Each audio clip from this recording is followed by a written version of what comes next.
চলচ্চিত্র জগতের অন্যতম আলোচিত জুটি রবি মোহন ও আরতি রবি, যাদের ভালোবাসার গল্প একসময় উদাহরণ ছিল।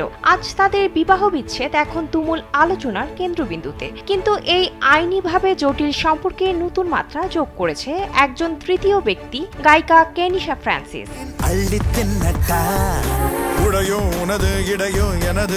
যখন রবি আরতির বিচ্ছেদের কারণ ঘিরে চর্চা তুঙ্গে, তখন সামাজিক যোগাযোগ মাধ্যমে নেটিজেনদের তীব্র আক্রমণের মুখে পড়েছেন কেনিশা।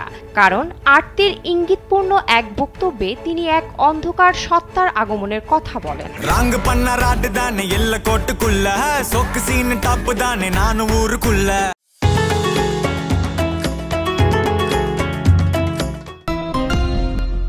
তারপর থেকে নেট দুনিয়া কেনিশার দিকে আঙ্গুল তুলেছে। অনেকেই তাকে আখ্যা দিচ্ছেন ঘর ভাঙানো নারী হিসেবে।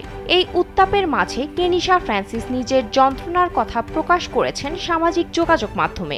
মৃত্যু হুমকি, দেহ নিয়ে কটাক্ষ, নারী বিদ্বেষ এবং মিথ্যা রটনার ভেতর দিয়ে যাচ্ছেন বলে জানান এই শিল্পী।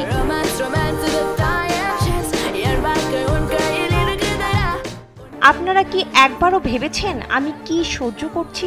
এই হৃদয় বিদারক প্রশ্নের মাধ্যমে কেনিশা জানান তিনি পালিয়ে যাবেন না বা মুখ বন্ধ করবেন না, বরং সত্য প্রকাশের অপেক্ষায় আছেন। একই সঙ্গে যারা তাকে ঘৃণা করছেন তাদের ঈশ্বরের হাতে ছেড়ে দিয়েছেন বলেও উল্লেখ করেন।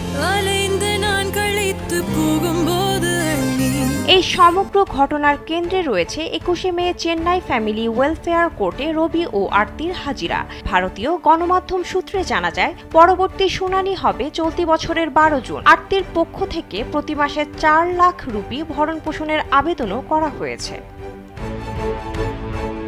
3টি মধ্যস্থতামূলক বৈঠকের ব্যর্থতা এবং আদালতে মামলার পুনরাগমন সব মিলিয়ে এই বিচ্ছেদ কেবল ব্যক্তিগত নয়, এক বহুমাত্রিক সামাজিক নাটকেও রূপ নিচ্ছে।